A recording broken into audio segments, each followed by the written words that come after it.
So these calls as well, Your Honor, that are coming up are party opponent admissions because they are talking about right before they go to the gas station. What? Is there any evidence that they have any reason to believe Mr. Drinks is going to be at this gas station? Yes, I'll let Ms. Hilton. When you mean that before they get to the gas station, I think seeing him at the gas station is happenstance. Keep telling yourself that, dog. When they see him at the gas station. Okay. So I mean, I'm wondering, maybe there's something more going on here, but if they're just talking about meeting up. No, Your Honor, we don't have any evidence to show that. I have nothing. They knew prior to going to the gas station that he was at the gas station. I do think that part was happenstance. All right. Well, I'll just have to listen to what the content of this call is to see whether this might be. But we do think that they were on the prowl because Mr. Stillwell earlier that morning on March 14th had rented a car from Alamo at the airport and then went and got the car tinted. Okay. And so we do think they were on the prowl, but not that they knew that Mr. Drinks was going to be at the airport. All right. Understood. Thank you. So this is actually, we believe, not even co-conspirator here statements, but this is actually, we believe, evidence of defendant Stillwell's and Garlington's participation in the murder that eventually, the murder of Shymel Drinks. So wait. My client was not on that call. So if the state's just going to say things like that, I need to know what they're talking about. Your Honor, he is in the call. He's in the background. So when you hear, I believe the caller, I think maybe DeMarco Boyer saying, tell Shannon don't be mad. Tell Shannon don't be mad. You hear Shannon make a response in the background. So I think him and Garlington are in the car together. The other car is calling him saying, don't be mad, we're going to meet you at the gas station. And Mr. Stillwell says something in the background. All right, let me hear it again. The state's spreadsheet says Garlington on the phone with Nichols. And now we're saying DeMarco Boyer's talking. I'm sorry. It's Nichols on the phone and they're using Boyer's phone. Because Nichols and Boyer and Miles Farley are in one car. And Shannon and Demikian Garlington are in another car. And how would they determine that that's Mr. Nichols? Because when they get to the gas station, we see that it's Nichols, Miles Farley, and then we are able to investigate that this was Boyer, and investigative Viverita is familiar with these individuals. So we're saying that is Mr. Nichols on that call? I don't know. Who are we saying Because is talking? We believe it's Mr. Nichols. What? Now, that's using Mr. Boyer's telephone.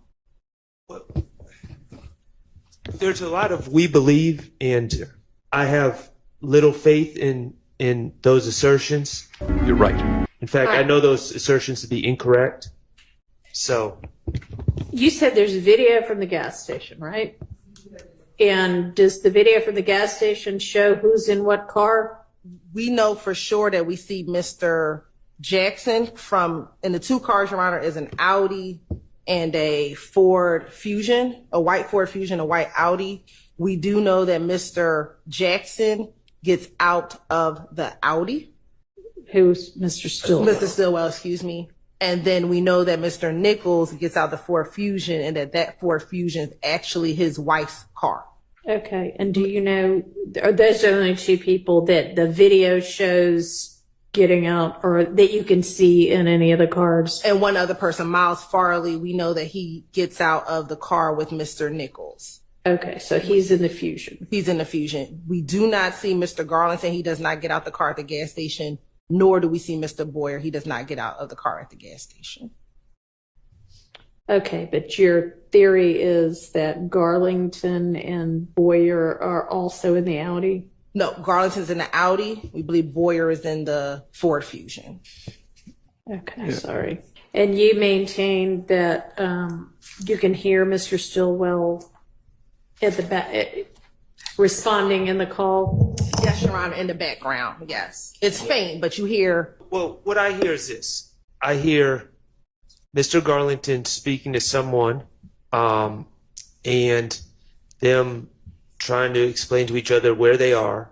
My understanding from what the state's saying is this conversation occurs from the context of the call before either car, or at least the car that Mr. Nichols is in, according to the state's theory, arrives at the gas station, which means this is before Shymel Drinks arrives at the gas station, which means there's nothing, according to the state's theory, nothing immediately criminal afoot.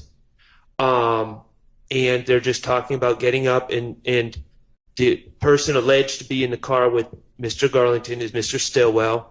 And, I can't really hear what was said in the background, but the context of what was repeated is Mr. Garlington saying, Mr. Stillwell's sick of waiting on you in a friendly way, and hurry up, and then saying, Shannon said, y'all are going to bam, meaning y'all are going to fight when he gets here because you're holding us up, and then them laughing about it. So I don't know what's criminal about any of that, or what's furthering any criminal conspiracy, especially since under the state's theory, Shymel Drinks hasn't even arrived at the gas station. Yeah, no, I don't think there's anything further in any conspiracy here except a conspiracy to meet up at the gas station. So this would not be in under that exception for sure. And I'd also point out, Judge, that it shows the coordination between the two sets of the called and the calling party, and the coordination. So even if you don't take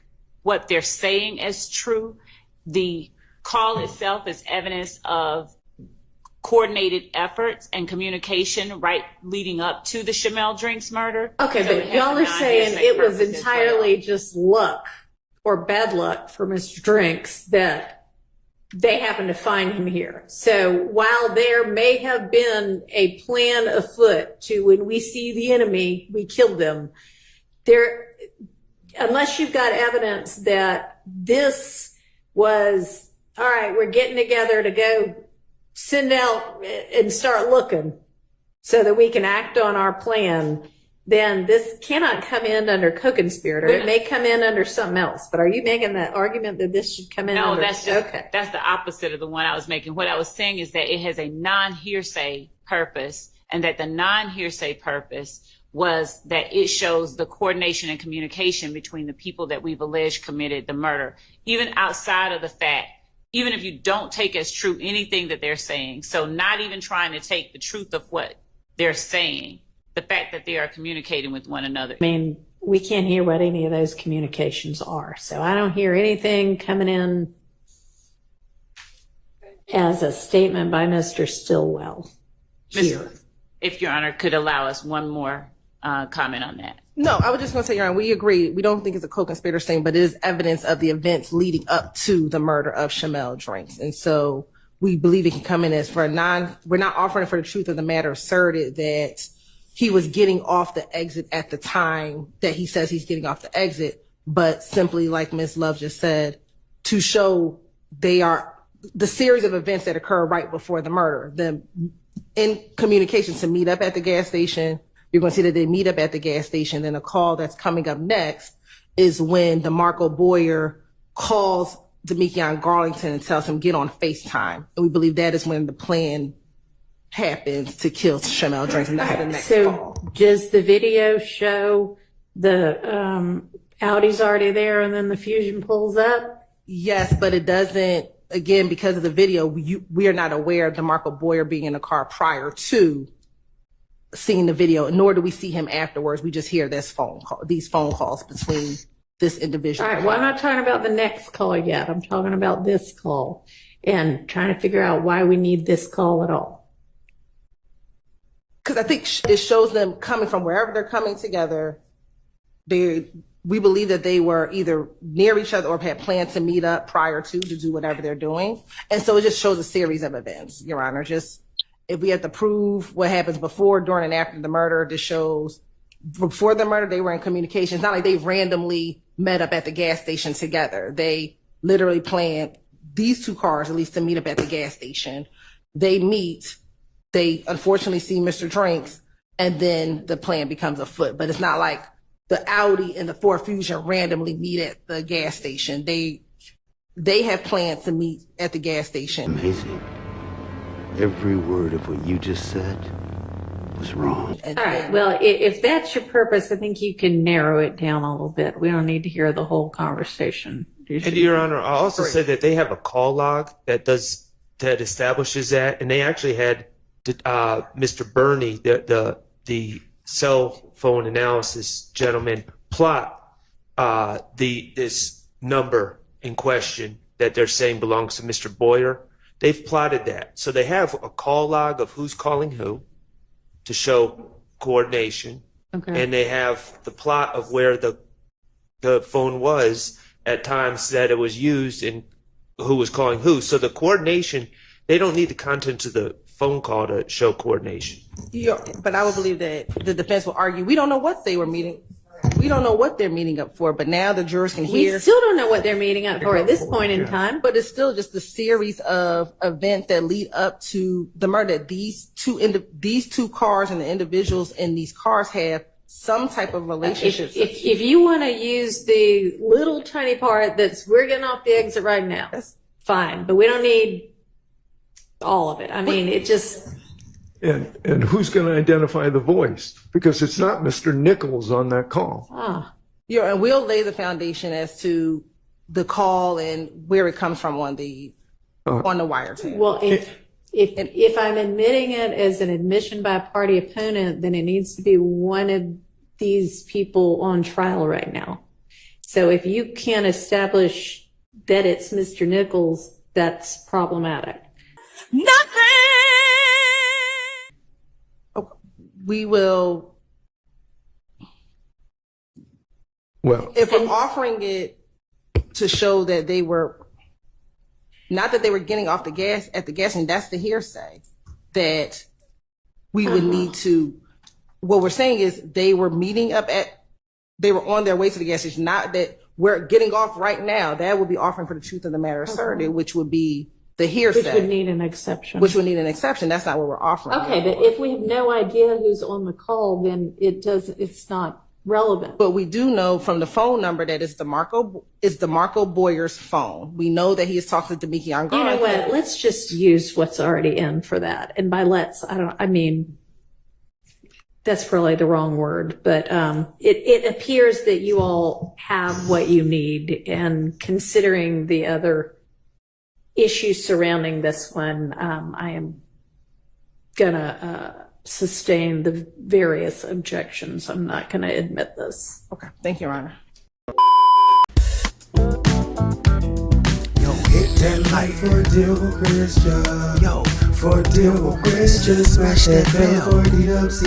Yo, smash it, just smash it. Hit that like for a deal with Christian. For a deal with Christian, smash that bell for DWC. Yo, smash it, just smash it. Hit that like for a deal with Christian.